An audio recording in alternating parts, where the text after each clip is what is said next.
Maine Republicans spoke today in Augusta in response to a recent decision by Secretary of State Shannon Bellows about confidential license plates for federal agencies. Bellows says the Maine Bureau of Motor Vehicles would pause the issuing of those plates because she has concerns about them being used for lawless purposes.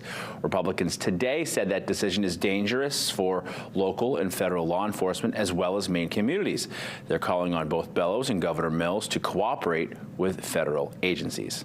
For Secretary of State Bellows to deny federal agents this common, non-controversial capacity is to restrict them to combat smugglers, traffickers, terrorists, child predators, and those committing fraud.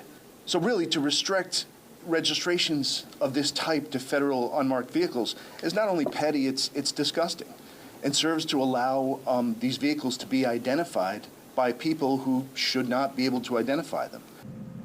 Yesterday, Bellows told us that if you are pulled over by a vehicle with blue lights, it's important to be able to see the license plate links back to a recognized law enforcement agency.